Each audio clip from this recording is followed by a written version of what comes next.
Hello, I'm Hannah with the Lethbridge Transparency Council, and I'm here interviewing Ryan Parker, a candidate for Lethbridge City Council. Welcome, Ryan. Thanks a lot, Hannah. I appreciate it. Looking forward to it. Yeah, thanks for joining us. So we'll just jump right in here. What do you think needs improvement in the processes of city council and administration, and how would you make these improvements? Well, it's kind of a vague question, but it's a good question because you could answer it in numerous ways. I think what you really have is you have council on one side and you have administration. And the key is you want to make sure that both are on the same page. And when I say that is because administration could have an agenda or going a certain direction, and council may be going a certain direction, but it's important that actually council leads. And that's the most important thing. Administration has the tools, the capacity to implement a lot of the goals that a council wants. But if you're not having a sense of synergy with your administration, you're really going to go like this. In the end, that's when the community loses, because you really need to work like this to make sure good things happen. I think the most important thing is you have a really good relationship with your city manager, because at the end of the day, under the Municipal Government Act, the city manager is really the only employee that works for council. And so he or she, whoever's in that role, has to make sure that they have a clear understanding of what council's objectives are, and making sure that administration helps delivering on those objectives. It is so much what administration's goals are, but more importantly, council. I kind of say it's kind of like council, if the city is a bus, administration's making sure the wheels run, everything's working, it's fueled up, but it's city council driving the bus. Yeah, that relationship is certainly really important between council and administration in any municipality. So that's a very good point. What recommendations would you make to engage more citizens in the city's municipal development plan and process? Well, this is my second municipal development plan I've gone through. And this one was a really kind of difficult because the whole process started right prior to COVID starting. And in years past, there was a lot of social interaction. And I mean that literally in regards to talking to people face to face, having open houses, where you'd have like numerous open houses throughout the whole community. And this time, as just like the rest of the world, everything changed. Everything was being done like how you and I are talking right now, through Teams, through Zoom. So I think if I could change any process, I would like to have had more one-on-ones, more group interaction. I think people feel a little more liberated when they get to be talking to people. They understand the context of the room. They get a vibe. They get a better sense of security. When I say security, is being able to open up a little more. And so, if we could improve the process, that would have been it.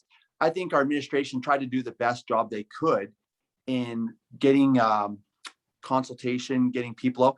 But it was we still are going through a very difficult time in interacting. Just like us as candidates, knocking on door to door, you have to be cautious. And so that's one thing I would have done, hope to improve the process. But I think we're learning new ways of communicating. But at the end of the day, the more voices, the better. But even then, on a perfect time, if things are all back to normal, you got to get people excited about the municipal development plan. Most people are taking their kids to soccer, they're heading to work, they're living their daily lives. So they really don't understand enough about the municipal development plan. You ask people what the MDP stands for, and I think a lot of people will be like, well, I don't know. So we need to get people excited, because it's an amazing plan. It's probably of all the policies and all the plans that we make as a corporation, it's probably the most important. Yeah, it certainly has a really big impact on lots of city operations and how it functions.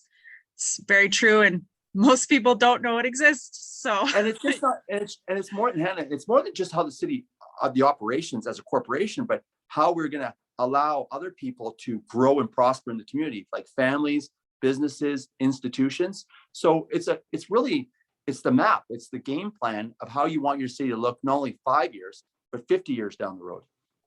Yeah, absolutely. It is that long-term strategic and operational document. Exactly. Very detailed, which is great. So moving on to our large question, what are the top 3 issues that you see in the community, and what would you do to address these issues? Well, I think that was a really good question. I'm glad you guys asked it. And it's one that I get a lot. I think first and foremost, it's always community safety. And when I say community safety, just like other cities, we're facing an issue of an increase in crime, an increase in community security. And I think it's important that we as a council, in turn, work with our community to help them, how can I say even better? we need to make sure that our police services have the appropriate funding to deliver in a way that offers a safe community, but not just optically, but people really have to sincerely feel like our community is safe. Because quite often we hear messages on social media through news outlets of the negative news, and negative news always sells.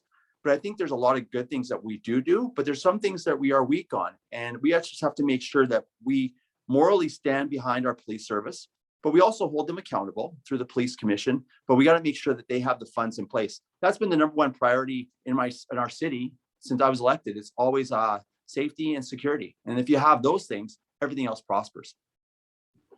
Yeah, so it kind of bunches all up. So that would be one of them. You asked me three. The second one would be economic incentives that are fair. And when I say that is, we have a lot of great strategies in our downtown in regards to redevelopment, tax incentives.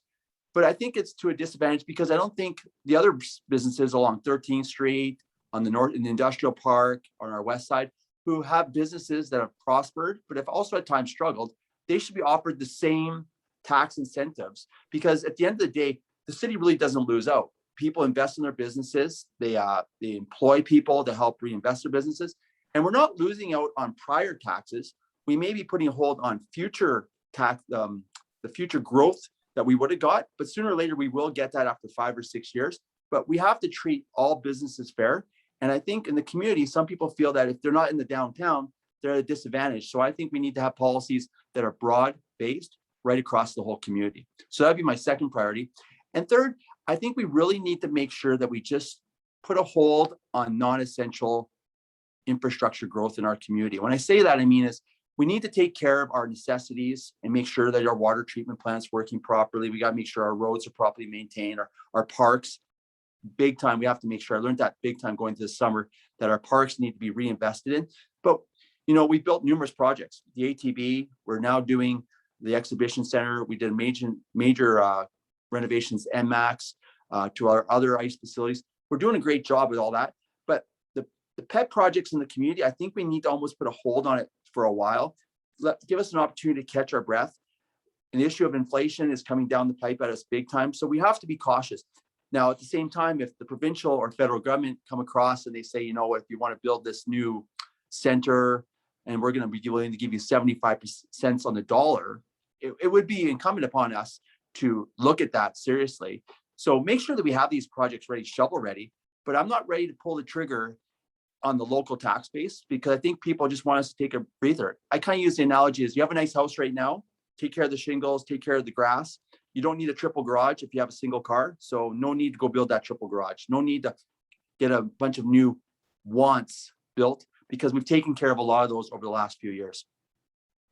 Yeah, it's certainly something that other candidates have touched on as well as that wants versus needs and how to balance budgets versus growth. So it's a tricky line to walk, I think, a lot of times. So you touched on this earlier. What would you want the city to do to create a good environment for business in Lethbridge? Well, I think council has a role of creating a community where people want to invest. And when I say that, when I say create a community, they want to create a community where there's housing options, there's parks, there's recreational facilities, and there's commercial development. So people want to first and foremost invest in your community. People who are thinking of investing in our city, not just the people who have already here, because you owe it to them to take care of them as well. But people, as we've crossed 100,000 people, we'll be at 120,000 very quickly, and that's where major businesses Lethbridge is on the map, and they go, maybe it's time that we invest based on their analysis, looking at demographics, looking at population charts. So we need to make sure we have the proper infrastructure in place to do that kind of stuff. I think council also think outside the box in regards to possible tax incentives. If a business comes to town and, you know, they're offering 300 to 400 new employees that we never had before, I think the community would embrace some kind of a break of some sort.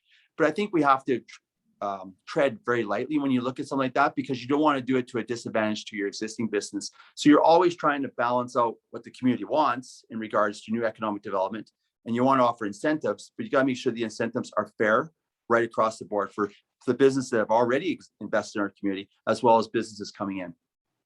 Yeah, it's certainly a difficult way to navigate with the large businesses that bring lots of jobs and the small businesses that employ a lot of our community, and figuring out how to grow and keep people employed for the heart of our small business too, right? So Well, and that's right, Hannah. Like most of the people who are employed in the city of Lethbridge are small businesses. They're employed by small businesses. So you got to make sure you're looking out for them as well. yeah, across the board under all locations, exactly. So Yeah. in the most recent MDP process, which you were involved in, obviously, as a sitting councillor, what decisions did you agree with and what decisions did you disagree with? I think one thing that it's not so much I disagree with. I think the MDP has become almost too holistic when I say that. In the end of the day, NDPs are how you're going to grow, how your city's going to go transportation wise. When I say that, like pedestrian, transit, vehicles, bikes. So those are the things. And then where are your new housing developments? Where's your affordable housing? Where's your mixed density? Where's the commercial development go? We've gone to a point where it's become very of a cultural, a lot of stuff that maybe back in the day really wasn't inside the scope of an NDP. So my thing is, personally, as I need to get my head around that, it's so encompassing and so broad that I think some people may have been left out of that conversation. So that's what concerns me. So, I think the developers play a major role in when we do an MDP, because they're the people, the stakeholders that are investing millions, and I mean that literally millions of dollars, on purchasing land within our city, on the periphery of the city. So they need to be at the table and helping guide the discussion, because you don't want to pick winners and losers. But at the same time, if you're not addressing where their investment is, you're doing them a disservice, because at the end of the day, that's where your future businesses, your future homeowners are going to be. So I think we could strive better to be more, have more participation, more interaction. And when I mean that sincere, I think we're always sincere, but we really have to slow down things. If people feel that it isn't looking right, there's no problem. There's nothing wrong with us saying, hey, let's put the brakes. Let's kind of go back to the drawing board on certain initiatives that may have not looked right. For example, some of the developments on the west side, west of the high schools, we had to look at those. Maybe are we picking winners and losers? And I don't want us to pick winners and losers. I just want us to treat people fair. And so if people are affected negatively, I think it's important that we go back to the drawing board. Yeah, it's a really big document, includes a lot of things, and there's always going to be people that you're going to miss in a document that's 267 pages long. So it's certainly a fair point. And also, Anna, when some of those plans get implemented, when you take everything that's on paper and you actually put them into action, quite often that's when you do get some of the backlash. And so I think it's important that we be responsive, because I'm glad that we're reviewing it every 5 years, but I also think, why not review it on every 2 years? Because the economy, the society changes. Look at how COVID's changed how we interact. So you got to be adaptive and quick to change, because that's where we're in that kind of era now. So it isn't a matter of it's a blueprint, it's done, and that's the rules of engagement. If the rules of engagement have to change, or the plan has to change, a council and the administration has to be willing to change if need be. Mm-hmm. Yeah, government all across the board needs to work on being responsive, I think, on all levels and all municipalities. It's certainly something that could be improved upon for sure. So earlier you mentioned transportation and how that plays into the MDP. So how would you recommend prioritizing transit for the future of Lethbridge? In a perfect world, people wouldn't be driving cars as much, but the city is actually really good at building roads. And people, when they move from point A to point B, they do it based on convenience. So however they can get from point A to point B the fastest is what they'll do. When you look at Calgary, people use the LRT because first, parking is very expensive downtown, and it's a lot easier to get on the LRT and go from Anderson right to downtown. In Lethbridge, busing is different. Busing offers a social service to our community. And when I say a social service, there's a lot of people who don't have the ability to have a car. We take it for granted that everyone you think can get a car. So transit is huge. But transit also has to be addressed from a bottom up. It can't be dictated by the administration saying what's best, because the users are the ones that use it. But you're always trying to find that compromise between what's affordable and what's also realistic in regards to transportation. Like, I would love to get from people from point A to point B in 20 minutes, but it's just sometimes not feasible. It's hard. And I think we have to look at everything from, different ways of transportation in regards to busing. I know we've looked at smaller buses. We live in a city who we live in the coulees. Like, we have a coulee that divides the west and the south. And so, people like to take their bikes to work, but if you have an office job and you get to work and you're sweating and all that, so I guess electric bikes have changed things too. So people are not so sweaty when they go to work and all that. We have to make sure anytime we do growth, and we've done a good job of this, when we build new arterial roads, collector roads, we make sure that we have a parallel transportation pedestrian pathway with it, which is accessible to people who have challenges, people in wheelchairs. So we're doing a good job at that. We've come a long way. I think we're a pretty pedestrian friendly city. I think we could probably do better jobs in filling in the missing links in our community, but we're still a car driven community like any other community. And until you can get somewhere quicker on a bus from point A to point B, people usually favor a car or some kind of ride sharing mechanism. Yeah, certainly the river always poses a bit of a problem getting from the west to the other side or the other side to the west side. It does make it quite difficult sometimes. So moving on to these last set of questions dealing with finances. So where do you think the city should be spending more money? I think it goes with my priorities, what I said about earlier. I think policing. I think the police need the funding in place to do their job. But we also have to make sure that we have some good relationships with both the federal and the provincial government. More importantly, the provincial government, and leveraging funds when available to help our police service. Also to help those folks out who are at risk, because you can't arrest people when they're at risk. It just doesn't work that way, and you can't ticket these people. You really need to have some good relationship with social agencies and even your faith community to help address a lot of those issues. So I want to make sure our police service has the proper funding. Parks, I think I learned after the cuts that we as a council made last fall, which I was in support of reversing, which it didn't go through. I think people value their parks, but as we grow, we have to change how we develop parks, because you can't have maybe 1 million shrubs down a boulevard. Maybe you have to develop differently, because whatever you build, you got to maintain. So we need to invest in, I think our staff do a good job, but I don't think they have the resources allocated to them, especially this past year, to deliver on what people expect. So those areas I would invest. Areas that I would reduce, I think that was your second question there, is I would expect our city manager to continue to work through the KPMG report, working with the Transparency Council, working with other organizations to listen to different ways of finding efficiencies. We've done a lot. We haven't done this kind of efficiency audit, for lack of a better term, in close to 30 years. Back in the 90s, we did it. So we've cut a lot of spending within the city. Has there been a cost to that? There has been, for example, parks, as I stated earlier. But overall, it's hard on a community, because you're cutting your staff back, but we have to do those things because that's what the community expects. But you only do it knowing that there's going to be a consequence. And so I would just expect our city manager to continually find efficiencies in our corporation. I think he has done an amazing job, him and his team. Other areas where it could be cut, I think council has to be cautious of getting into lots of social programs. I like when the province or the federal government utilizes our administration as being a conduit for getting funding and all that. But quite often, since we are the ones helping implement a lot of those programs, if the province or the federal government ever cut back on that funding, we end up having to fulfill that need. And that's been a huge issue over the last 10 years, because as governments change provincially and federally, fundings change, but those needs are still needed.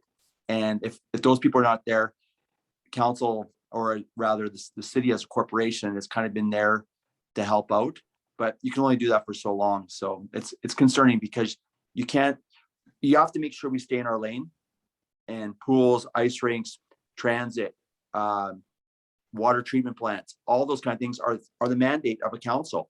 But as soon as you cross that line and start getting into a lot of the social service, it's a slippery slope, because if that funding isn't coming through the federal, the province, the city will end up having to take it over, and then tough decisions have to be made. Yeah, the lack of tax base that cities have compared to the federal and provincial government makes it a little bit hard sometimes, and you're kind of at the mercy of whatever the upper levels of government decide to do, right? But we're also, as municipal councillors, we're not in a party system. We're not conservatives, liberals, or NDP. We're really 9 independent individuals that are the closest to the people that we serve. And so those social services are very, very key. But we would probably be best if we advocate for the funding, like we continually do, to advocate and having good relationships with those levels of government to get that funding for those organizations. But I don't think the local tax base can carry that. I just don't think we can. Yeah, it's an interesting point for sure. So what do you recommend that the city examine prior to approving large capital projects? I know we kind of talked about this earlier as well.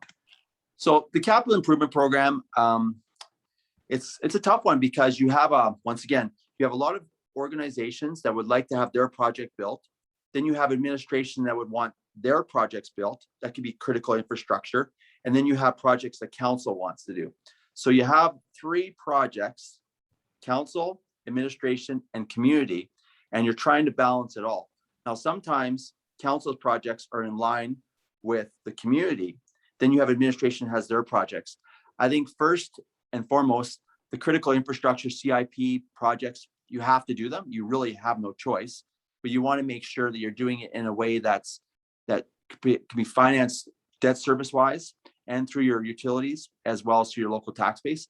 The special projects, like I was saying earlier, I think it's time that we kind of put a hold on a lot of those, unless the province or the federal comes over the wall with funding to help make it occur.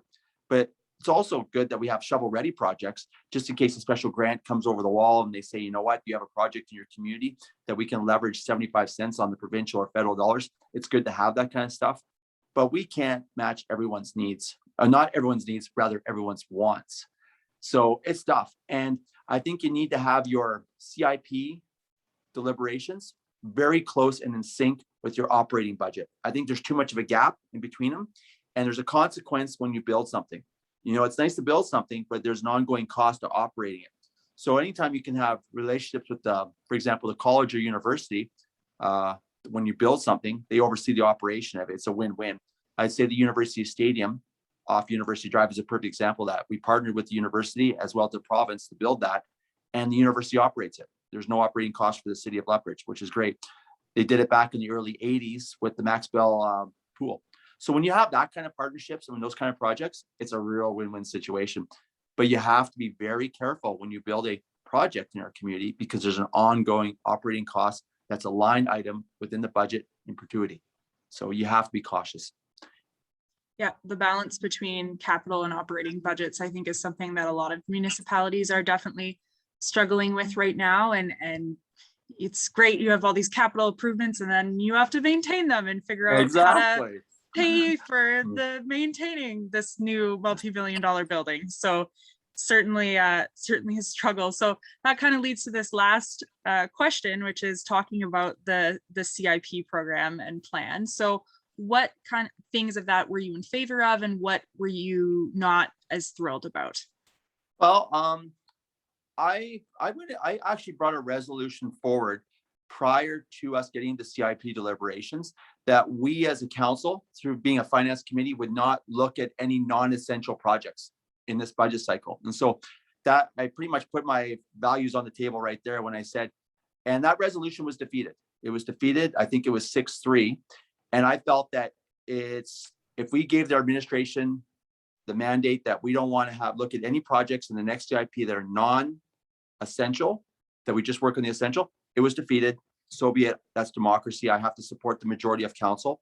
So when it came to us, I pretty much said no to a lot of the projects that were non-essential. And it's not that I didn't love their projects. It's not that I didn't believe in them, but it's just a matter of, it was an opportunity for us to kind of put a hold, kind of just put a pause on that kind of, those kind of growth, because I just think the community said, hey, you know, we built a lot of great things. Can we just take a break? Can we catch up? Can we maintain what we have? Let's just do that. Now, if there was a project that had some provincial or federal funding that we matched to it, I was for it all the time, all day, because I use the analogy as if you could buy if a car dealer said you can get 3 tires for the price of 1, so I'll buy 1 car tire, I'll get the other 3 for free, I'll do it. So I'm always open to that. I'm always open to that kind of funding model. But I just felt that it was time to put a pause. And that's how I felt. That's what I've just felt when I heard in the community. And it doesn't mean I don't like any of those projects. I just felt, it was kind of time for a pause, and that's how I felt. And so I didn't win. I was swimming upstream a few times, numerous times with some of my colleagues over this last budget cycle, CIP. But I also respected the decision as a whole.